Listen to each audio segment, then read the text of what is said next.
Hey everyone, and welcome to Screams After Midnight. I am Peter, and joining me, as always, is Tim.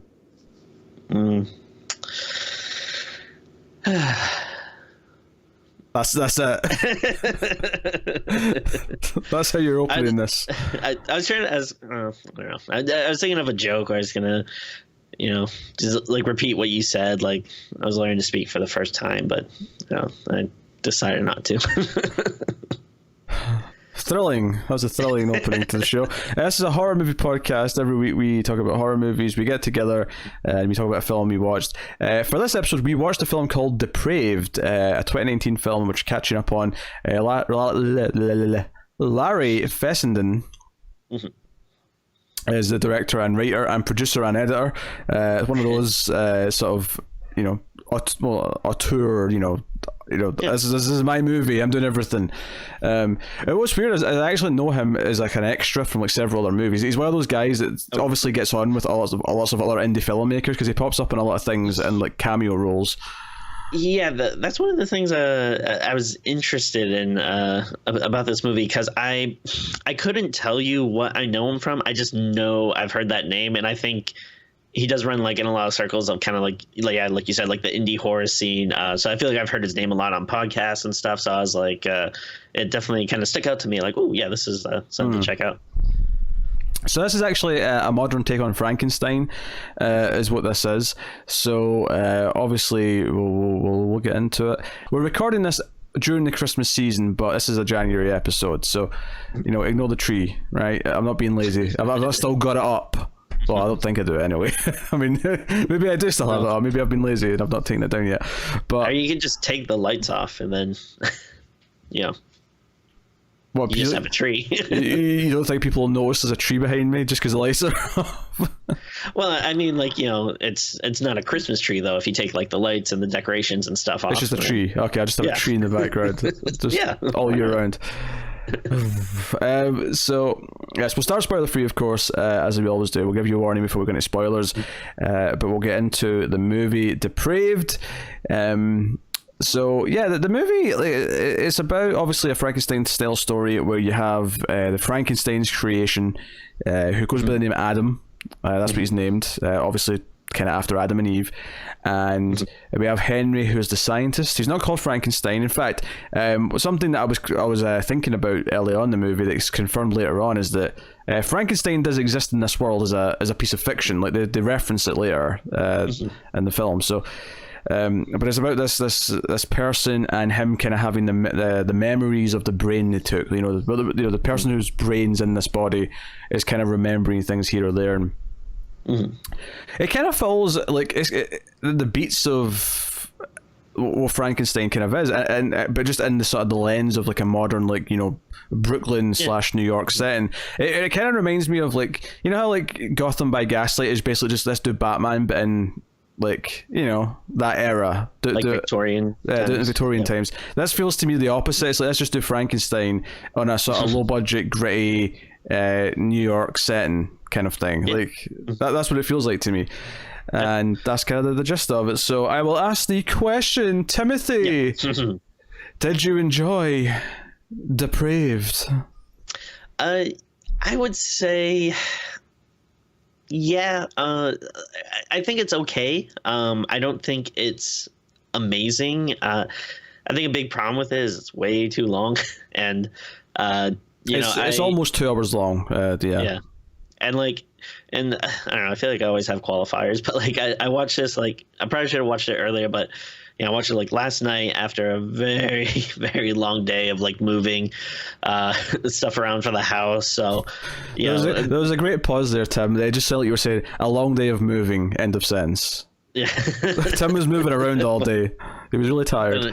I'm still tired. It's it's tough, but so it's always like a little harder to when you watch something like a little bit longer, and when you're tired and everything. So I'll put that little caveat on there. But I thought it was like directed well. I like some of the kind of like choices, like the way they kind of do like the brain and memory stuff. I thought it has like a low budget indie feel to it, but I like that feel. Yeah, it's got like a It definitely. I mean, I don't know if it's actually shot in film, but they definitely wanted to emulate it being shot in film because it has that grittiness to it, and it feels like it's a nice little art house sort of movie. I actually quite liked it. I mean, it's not perfect. I agree that it is too long, but I think I liked enough of what it was doing, and because I think what it does, the most interesting thing it does is that it makes you.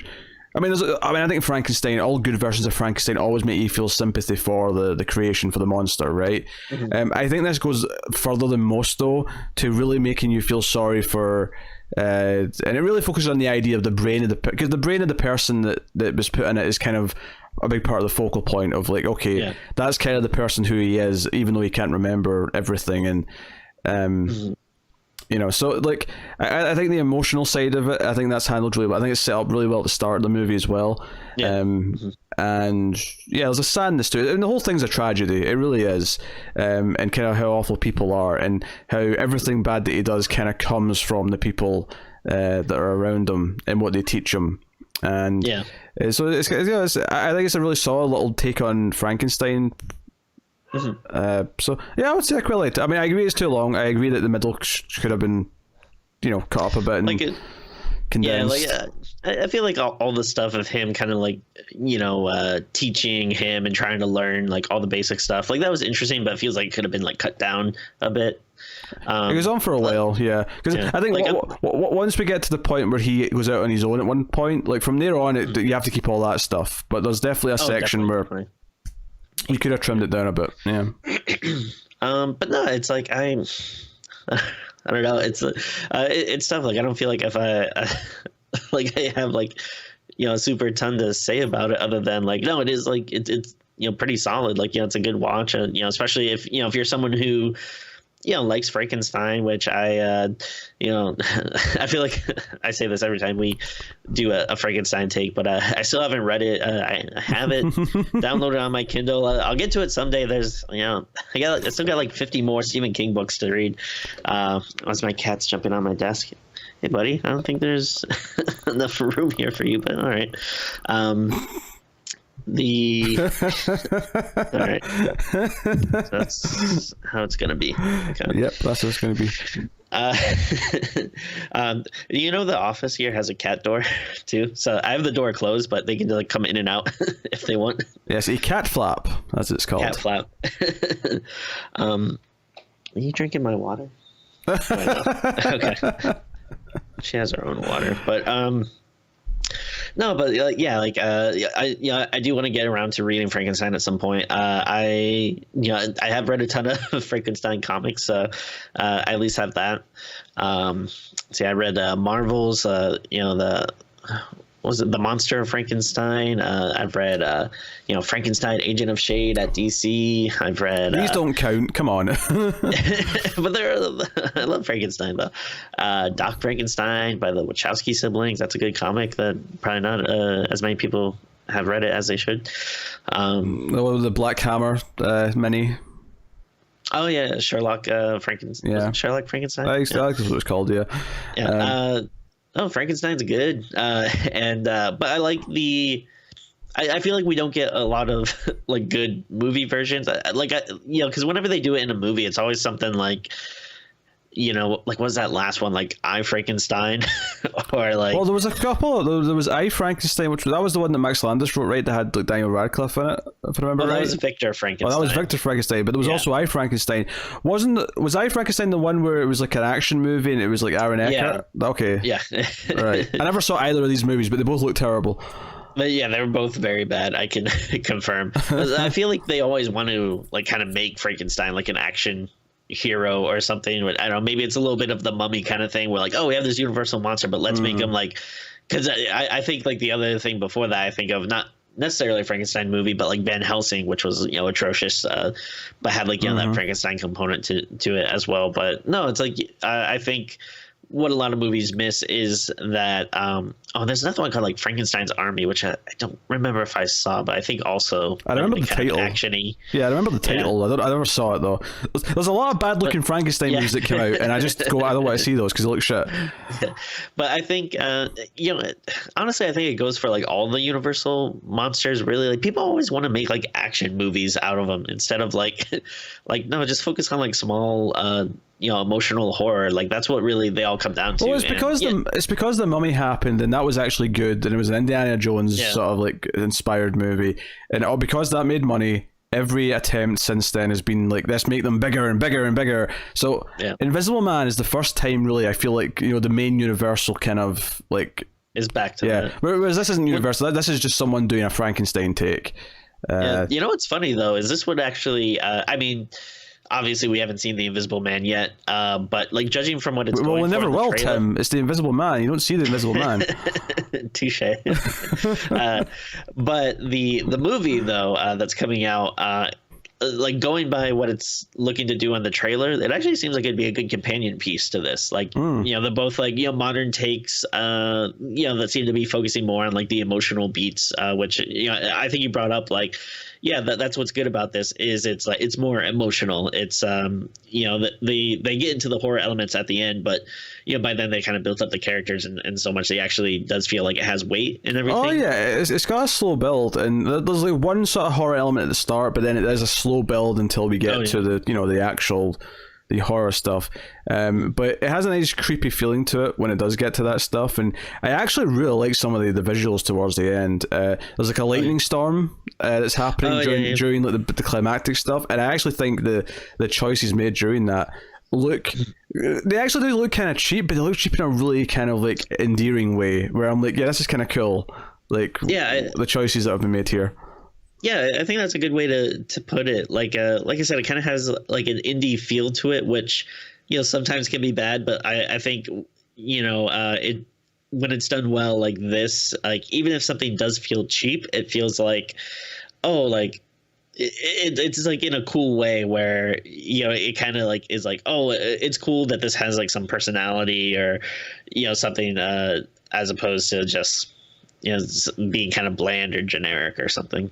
Yeah, I think this does a really good job of making it feel like it has something to say and has a voice, and you deal with the idea. There's a couple of different themes that are at play here. There's the theme of parenthood, which obviously lines up with the scientist who's sort of raising him, as it were, and is he or isn't he a good parent? And he's also got PTSD because he was in the war. He was in Afghanistan, and he was like a medic, an army medic, and that's how he gets the idea to put body parts together because he saw people losing limbs and shit, and he wants to try and bring people back. So his motivations are actually kind of interesting, and again it's the idea of like putting it in the real world, like present day context of what motivates him to want to do this and all these different things. So one thing too, like I want to mention is like I like that it wasn't like too like obvious with like the stuff they were doing, like when he was trying to think of a name for him. I was like worried that he was going to be like, I'm going to call you Frank, or something. Like I was worried there's going to be like too on the nose stuff. But I feel like luckily they didn't really go that route. Like I think like one of the women in it is named Shelley, I believe. But like, so I mean. That seemed like a little bit of a wink and a nod, but also it's not like people are named Shelley in the real world. It's not like unfeasible or anything. But I like that there was like some restraint and stuff there. No, I agree. I really like the performances, particularly the guy playing the creation. Playing Adam. Yeah. I think he. Mm-hmm. He had a lot of good body acting. Like there was a lot of like when he's walking around for the first time, like he almost had me convinced that one leg was like shorter than the other one because of the way he was walking. It felt like it was different body parts, which was really impressive. Chloe Levine pops up in this, who has been popping up all over the place in the last few years. She from the Ranger, that one? Yeah, she's in the Ranger, and I just saw her in a movie that I really, really like called The Transfiguration in October. That's one that we will definitely have to do at some point in the show because it was a really good movie. Is that the vampire one? Yeah, it's a teenager who thinks he's a vampire. Okay, I've actually haven't seen it yet. I've heard about it, but I that's one of those ones that kind of just slipped me by, but I do want to see. Yeah. Because I was intentionally trying to catch up on some interesting stuff that I'd missed from the decade, so to help with my best of decade list, which by the time this goes out, you will have seen. And that was one that I caught up with and really, really was impressed by it. She was in that as well. So Chloe Levine's been popping up in a lot of things. She was on the OA. She was on an episode of, I think, Jessica Jones. She was on an episode of something else. Like, I feel like I just started seeing her pop up all over the place, and she's in this. But there's a lot of good performances. I like that the relationship that Adam's character, or sort of pre-Adam, because he's someone else before that, of course. His relationship at the start of the movie set up really, really well. Like, they felt like a real couple, and it felt, flawed, totally. but it felt very real. So you were very sympathetic when stuff happens, and I was really impressed by that. And it sort of it feels like an indie drama before it feels like a horror movie. But then when the horror hits, it hits harder because it felt like a real, pair of people. Totally. And it had me kind of rooting for the monster. And it actually makes it more tragic when the monster maybe does something later on that is bad, and you're like, But so you really blame the people who made him, the people who have done this to him. That not only have they taken his life from them, but they've also set him down this path where he's going to end up hating himself. What if he ever completely regains his mind and what's going on and sort of stuff. So. I don't know. I think this is actually, I would say this is a good movie with a couple of length issues and pacing problems, but ultimately I kind of really like what it's doing with the mythos. Yeah, totally. No, it was like a nice little surprise because I'd heard a couple of people, like on podcasts and stuff talking about it, but still wasn't like. I still wasn't sold on it. It wasn't like, oh man, I heard this is the best thing ever. But watching it, I was like, oh yeah, this is pretty cool. I do think I do want to watch it again at some point when I'm like a little less tired and stuff. But it's, like you said, it's not perfect, but yeah, it is like a surprising, nice little find. Yeah. So I think we'll give the spoiler warning. And go into spoilers, but before we start the spoiler section, I will thank our Patreon producers for the month. That said, though, we're recording this in advance, so this might be slightly out of date by the time it comes up, but thanks to our producers of David Short, Alison M. Fordyce, Cindy Palacios, and Tyler Hess. Also, double thanks to Tyler Hess because he also sponsors Screams After Midnight with one of his tier options as well, so thanks to them. Producers are $20 patrons and up, but you can support us for as little as $1 per month over at patreon.com/MailFuzzTV, and doing that will get you an exclusive bonus episode every month. There's a whole back catalogue now of about 12 or 13 episodes that you can get access to for $1, and there's other stuff for other shows, and then there's voting rates at the $5 tier, and so on and so on. So go and have a look and see if you want to help keep the show coming, keep all the content we do alive, and maybe even hit our goal where we'll do a live stream every month. So go and have a look and see if you're interested. So anyway, so full spoilers for Depraved. I actually I love the opening of this movie. It opens with basically this kind of an almost fight between Alex, who's the character who kind of becomes Adam, is his brain that goes in the monster, and Lucy, who's Chloe Levine's character.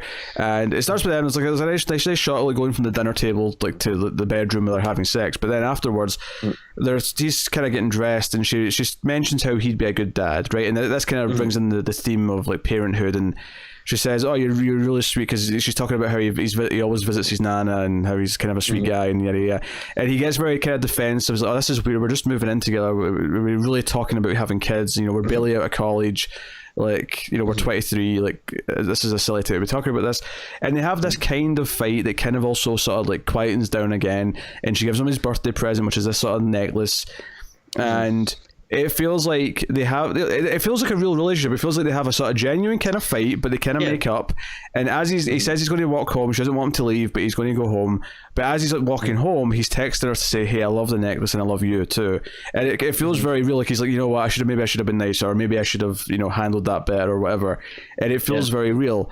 And during this moment, so I like how real the relationship feels. The performances from both of them are really good. But what I love is that, like, you hear footsteps, like, sort of coming up towards him really quickly, and he gets stabbed and killed. Like, it's like seconds after, like, him starting this text, he's murdered. And like, that obviously sets up the movie, and obviously after that we have a different actor playing Adam, because it's it's not this guy's face, it's not this guy's head, it's just his brain that's going into this body. And we have again a really well shot scene of, like, him waking up and kind of looking in the mirror and being confused, and kind of his body language is very specific and very interesting. So no, like, like I agree with all that. Like especially the opening. It's it's really well done. Because like you said, it feels like it's like almost like a little indie drama or something, and it's kind of like you're watching a horror movie, so you kind of like, all right, where's this going? How's this gonna lead into stuff? But yeah, I did like how authentic it felt. Like, it wasn't like over the top. It was just kind of like, like you say a little offhanded thing, and then someone's a little too defensive about it, and then that makes the other person defensive, and then it kind of gets into like, well, what are we doing here? Blah, blah, blah. So I like that. Cool. And then it goes straight into the murder, which again, I like the way everything's kind of like shot, and like, it's very fast paced. And then and I think it really goes right into, like, I don't think you've gotten the titles or the credits up until that point. Like, I think it's just kind of like a cold open. Yeah, it's after the murder. It comes up saying so and so present after this, as if this was the cold open, which I really liked. And I think before he wakes up, there's like a little sort of like, this is the first time I think we see like the brain effects on the screen, where you see like the sort of the synapses kind of firing, and he's like thinking of Lucy, and the piano music plays, and it's like every time the piano music comes in to show that he's kind of thinking about her, like, it always kind of hits a little bit. It's kind of like, yeah, I think it's like one of the big things I like about it, kind of made it stand out, that you haven't really, or at least I haven't seen in a take like this before. It's just these little effects of, you kind of see what you feel like are like these brain patterns every so often, and I like when he gets like these little, like, clips of memories or something kind of flashing through his mind. Like, that stuff is like really cool. It gives it some personality. Yeah, and there's obviously the dark cruelty of this, where to sort of try and create a way of like bringing back life, you're actually stealing it from someone else. And immediately when Henry, who's like the main scientist who's kind of like training him and like raising him and being the father figure, like, you immediately kind of like feel like, you murdered this guy, so we don't feel anything for you. Obviously, as the movie goes on later, it reveals that he didn't even know that this murder happened. I mean, he kind of like turned a blind eye to some suspicious stuff, but he wasn't actually like in on killing someone. This was all the partner, the Igor, as he kind of jokingly calls himself later. He's like the very like sleazy guy, and then that's like where, like, you're talking before about, kind of like, corruption and stuff of this monster, and like that's where he kind of comes in. But that guy though, he did a very good job of like being like a very sleazy slimy kind of dude. Yeah, to the point where he takes Adam out to an art gallery and is talking about all these like vicious things, and he's saying, because this is where the title of the movie sort of comes up. He says like, human beings are depraved because we all do this over and over again, all this fighting. But he also takes him to a strip club and actually fuels him up at one point just to check if he's got an erection when he's looking at the ladies, to like, oh, it works, like, kind of thing.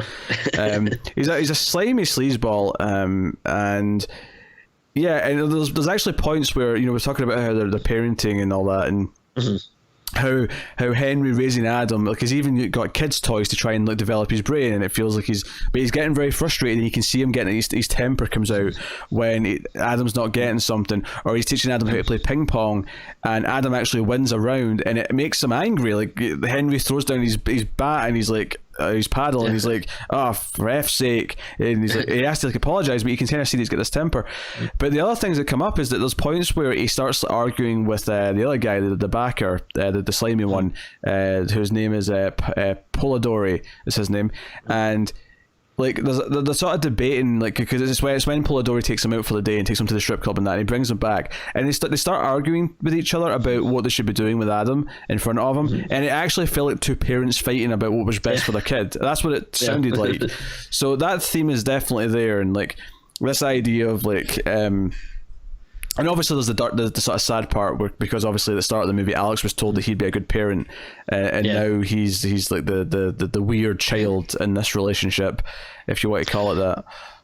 I wonder if it's trying to say something too of like, you know, that fight at the beginning, like, you know, he has his like girlfriend or whatever, or you know, is trying to kind of say like, you know, they're talking about like, hey, we just graduated college, and like talking about kids, like, you know, maybe we're starting to become grown-ups, and he's like a little hesitant at first, and then to the point where, yeah, he does kind of, you know, revert to being a child, like when he, you know, becomes this creature.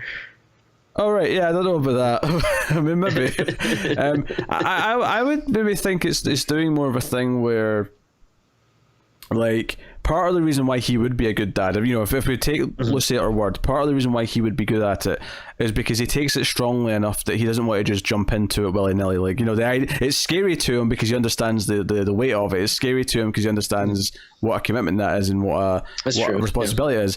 Whereas these guys, especially Polidori, are just like, no, they don't even think about that. If at one point Henry like sits down with him and says, oh, I realize I've not really been thinking about how you're actually mentally developing. You know, I want to try and make you smart, but like I'm not really thinking about how anything's making you feel.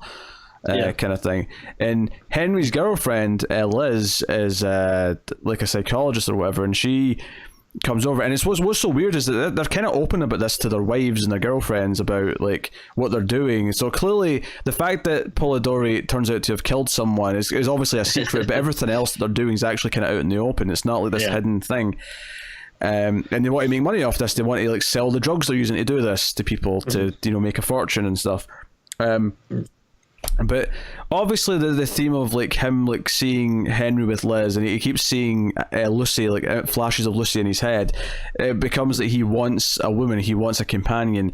And obviously this ties into obviously the idea of Bride of Frankenstein and him wanting his bride, so that's like a nice play on that. Even when he goes after a woman at first, it kind of plays into Bride of Frankenstein, but it also plays into, you know, that classic moment of him killing the girl. That girl, yeah. So it kind of mixes those two things together a little bit in terms of how it plays out in the movie. But like, and I like too, like how they kind of like set, like they bring back like kind of the, you know, some of the stuff like they set up when he's learning, like when he's playing ping pong and stuff, and then when he is trying to get that girl to come back you know, to his house, and you know, he keeps saying like, oh no, come on, we gotta play ping pong, and like, I thought those are like nice little, I guess like references or callbacks or whatever to the stuff that he's learned. And I guess the big one you know, that I thought was pretty cool was one of the first things he's learning is, you know, like about gravity, and they say like gravity is your friend, and then the way that planet,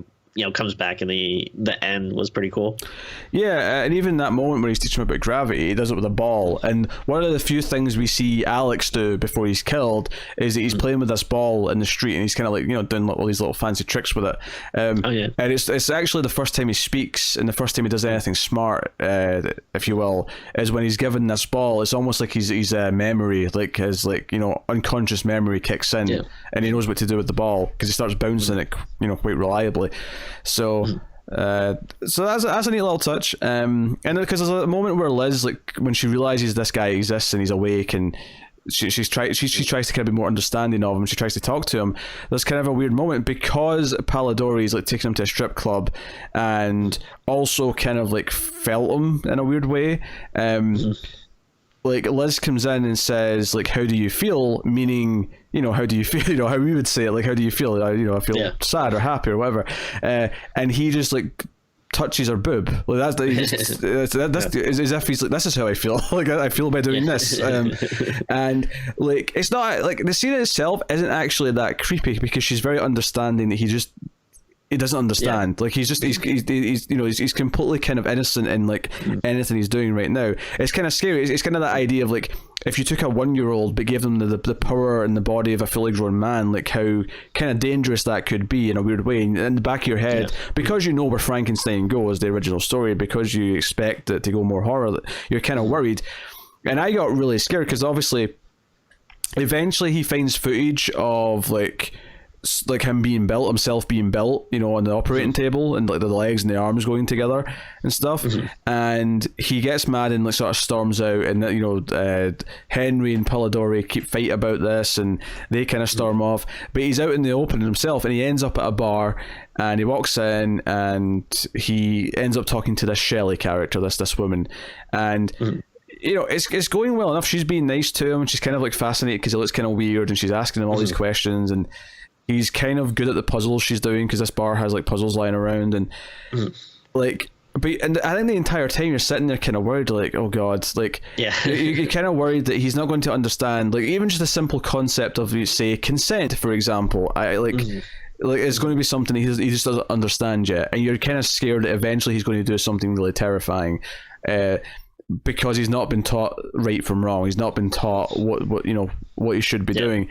And I think that's, you know, kind of where the parenting team again comes in. It's this idea of like, if you teach a child right from wrong, they should grow up to be healthy, you know, thinking beings, right? Sure.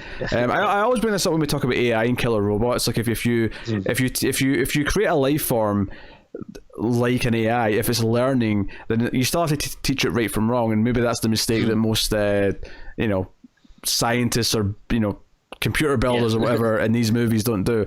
Anyway, so they have some chemistry, and she kind of says, you can walk me home because you know, I've had some drinks and whatever, and but he doesn't want to let her go, so he kind of grabs her and accidentally kills her. He accidentally kills her by holding her too tight. And Henry finds him, and Henry and Liz basically try and kill him. They inject him with something because this is clearly getting too dangerous, and they take both Adam and this woman, Shelley, out to where Polidori lives, about a mile from his house, and bury them in the ground, and then go to the house where we see that Polidori's like in-laws are over, and they leave pretty soon. You get a sense that Polidori's, a lot of what he does is because he's trying to live up to all these high expectations of like his in-laws, and he's like trying to grovel to his father-in-law and that, because his father-in-law owns the company that he works for and all that stuff. And this is where the movie really kind of goes into the horror stuff at the end, is this last like 15-20 minutes at the house, because of course like Polidori wants to try again, and you know, get another, you know, specimen in, and go, and like Henry doesn't want to, and they're convinced to spend the night because there's a storm coming. But it's during this storm we get all this fantastic imagery of Adam, you know, waking up. We see the hand coming out the grave, very classic, and we see him walking past the house, and there's lightning in the background, and again, it just has this charm to it. It looks really cool. But this is the thing, at this point in the movie you still feel sympathy for him, but he did kill someone, so at this point it's like, you know, there's this murkiness to it, but you kind of feel like it's their fault, because they created him, and they put him in this place where he doesn't understand. He doesn't understand his own strength. It's kind of the beauty of Frankenstein as a story, right? But you have probably my one kind of complaint maybe about the ending, this last section, is that Henry, when he's falling asleep, he does have this sort of nightmare that Adam like sort of rapes Liz, and then he goes to like sort of find her in whatever guest room she's in, and like Adam's already there with Liz like in his arms, and like it's debatable if like what he dreamt actually happened exactly, but I felt it was weird that he dreamt it and then it literally like had already happened like a minute later. Like I got the fear of it, because obviously in Frankenstein the story, the original, because I actually have read the book, believe it or not. It's not often that happens, but I have read the book. You know, part of it is the fear of the monster coming for the people he loves, right? That's a big part of the fear in the second half of the book. And I liked that they were trying to work that in, but it felt kind of weird to me that he had that dream and then immediately, like, it already kind of happened. And of course he snaps Lizzie's neck. Like, and I think this is the part where you feel really conflicted about how you feel, because Liz did seem to care about him, and Liz was trying her best to help him every time she was interacting with him. Yeah. And you kind of like, oh, you've crossed the point of no return now. But again, it's still not really your fault. Like, you don't really understand. Of course, yeah. And you're kind of like going to these natural impulses, which we've been told earlier in the film is to be depraved, is to fight with each other, is to be horrific to each other. And it's kind of sad. But, you know, the bad guy, you know, Polidori, like, he actually shoots his wife when his wife like says she's going to like call the police because once she sees that Liz is dead, and he's holding a gun at this point because he heard a noise, and he just shoots her right there and then, and he becomes the proper villain of the whole story. And I do like that when Henry's died, because Henry gets shot as well by Polidori. Adam holds him, and Polidori, even though obviously he's obviously distraught that Liz is dead. Even like Henry, is distraught that Liz is dead. Henry does try to comfort Adam as he's dying. I think he understands that it's not his fault that he is this way. That he has to accept the responsibility for what he created, and. I think you see that like all the time with parents and stuff. Like if you ever watch some like crime documentary or something, like even like the most heinous people, like a lot of time parents will still be like, yeah I know he did bad shit, but like he's my kid, I can't help love him. So that's it's a nice little bit of a emotion there. And yeah, it is really a really interesting ending. Like you're saying, like with everything going on, it does get like a little murky, like as opposed to like how should I feel here? Like it's like obviously the only person that you want to see get what's coming to him is Polidori, because like you said, he's basically like the villain of the movie. Yeah, and, once you get to this point where Henry's dead, and it's literally just Adam and Polidori like is standing there saying, "Hey, I can look after you," and he's trying to like plead with him and stuff, and he shoots, because he not only shoots Adam a couple of times, he also shoots him with a crossbow a couple of, cause he's got like a collection of like weapons in a case, and he pulls out a crossbow and shoots him a couple of times with it. But I loved how all this looked. I loved how this was shot, like him like walking slowly towards him, the lightning going off, and there was just a nice kind of weird stilted like tempo to it that I really liked. So that was really cool. But he's chasing him, and it kind of intercuts at this point because he's chasing him outside, and the police are chasing him in the morning, and we see that he does actually throw. He says the thing he said earlier that you trust in gravity. Yeah. And he throws him over the edge of a bridge, and kills Polidori. And the actual movie's ending is really sweet because it's because we actually see at one point during the film that Lucy, who works at she works in the library of the art gallery or something like that, or the museum, wherever it is. And during the film, when Polidori took Adam out for like a day in the city, he actually took him to here, knowing that because at this point we don't know that he killed him, obviously, right? Even though you may suspect it. And it plays like a bit of a weird coincidence, but it's quite clear from later on that he knew exactly who he was, and this was his girlfriend. Yeah. And it's almost like he wanted to see what the reaction would be by having him meet her.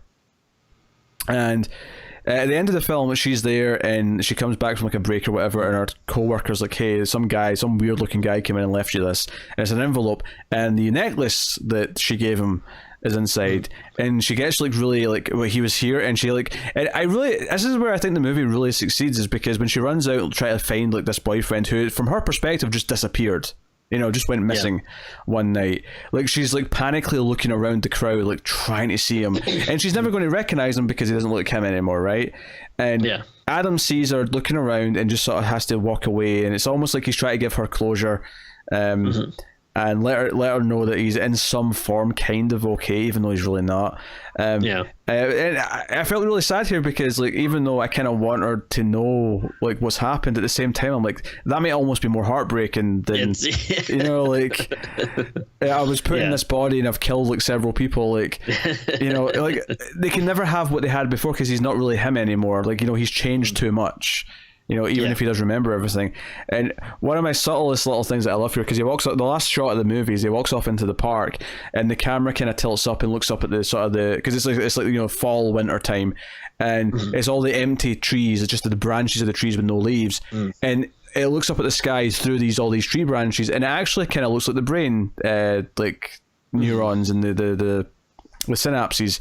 It actually looks like that in a natural sense, though, and I don't know, I like that little touch. But it was like instead of the visual effect we've been seeing sort of like come onto the screen all movie, it was like a natural version of it, just in nature, and it was almost like, yes, this is a healthy version of it, kind of thing. I don't know. It's cool. Like you can tell, like there's like a lot of thought put into like, just like little touches like that. Yeah. And like it's funny. Yeah, the ending is like kind of surprisingly sweet and like a little melancholy, and then right before that too, I like just the the way he kind of confronts Polidori and stuff. Like again, I really like the directing in this. Like there's like a lot of like quick fast cuts, and then like flashbacks and stuff as it's doing it. It just makes it feel like very like interesting, the way it's presented, as opposed to if you just saw him just like beating him up or something.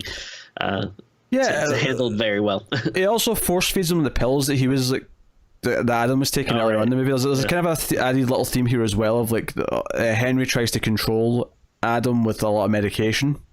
Mm-hmm. And that's kind of a running theme as well. That maybe ties into the parenting and the idea of control rather than rather than nurturing the life. It's more of control from their perspective.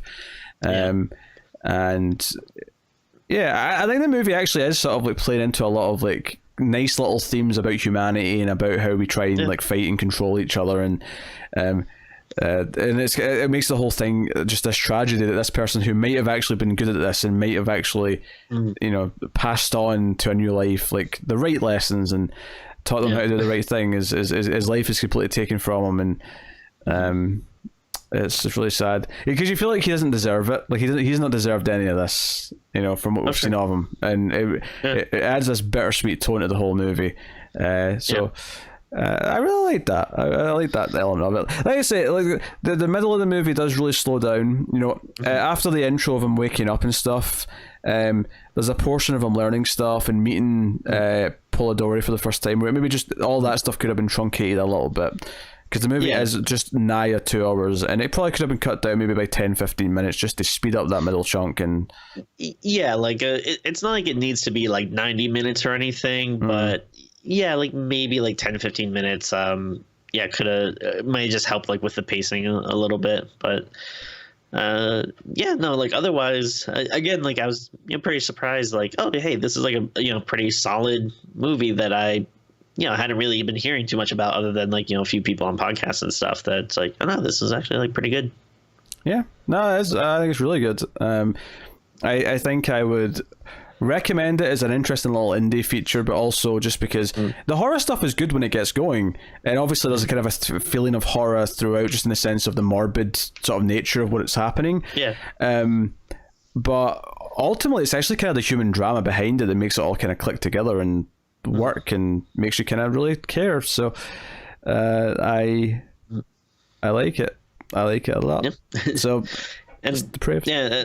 And like you said, the Larry Fessenden, yes, he like it seems like he pops up in a lot of stuff, like you said, like he'll be like an actor, an extra, or anything in these other kind of indie horror movies. But definitely want to keep him on my radar, like to see whatever the next thing he writes or directs is. Seems like it'd be worth checking out, at least on a curiosity level. Yeah, he pops up in a bunch of things. Because it's sort of face he's actually he's not like ancient, but he's getting a bit older now. He's close to 60. Okay. He's in his mid to late 50s. So clearly he's been in the industry for a long time, and this is him kind of getting in there. He was in this apparently. He played Ratso. I don't know who Ratso was though. Probably a very small part. I can't think of. Yeah. Very small part. In terms of directing though, he's done. He did a segment in ABC's of Death 2. He did. He made a movie called Beneath in 2013. He had a movie called Wendigo in 2001. So he must have been doing low budget movies for a long time. A lot of short films in here. Interesting. So, very good. Beneath, for the record, from 2013, 6 high school seniors celebrating in the middle of a lake find themselves trapped on a rowboat due to a man-eating fish. Oh, that actually sounds pretty good. Check that out. Yeah, we might have to do that at some point. That sounds interesting. But yeah, so no, cool. And even lists him as like he was in Stake Land in a small role. He was a producer in House of the Devil. So nice. He's all over the place. This dude. Yeah. So that's cool. All right, Tim, what are you rating Depraved? I think I'm gonna give it a solid 7.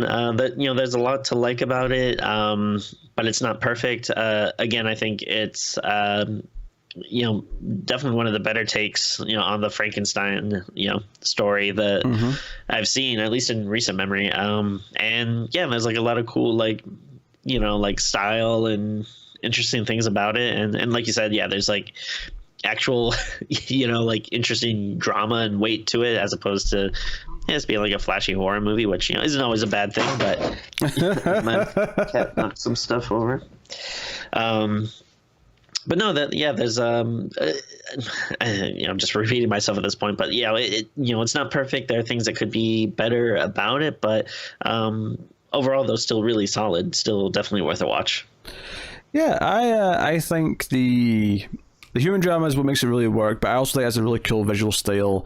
I like how kind of intimate it feels, and all those weird little brain moments where you can see the sort of the splotches of brain matter on the screen. It's hard to describe the effect, to be honest, but it's kind of cool. It feels cheap, but again, in a really kind of endearing way, which I think actually lends itself to kind of the because this little science project is very kind of like a thrown together, let's do this on our own, like outside the system kind of thing, and the movie has that kind of feel as well, so it kind of fits the tone of the movie. So I'm actually going to go a little bit higher. I think I'm going to give this an 8. I think it really spoke to me the way it was doing, and maybe with the exception of the original Frankenstein, it's probably my favorite version of Frankenstein now. And it's no, there's been a lot of them, admittedly, that I've, I think Hammers is pretty decent from what I remember. I've only seen that once, but but I really liked it, and so yeah, Depraved. There we go. I recommend Depraved to people. So thank you once again for watching or listening. We always appreciate it. Keep watching the scary movies, guys, and we will see you next time.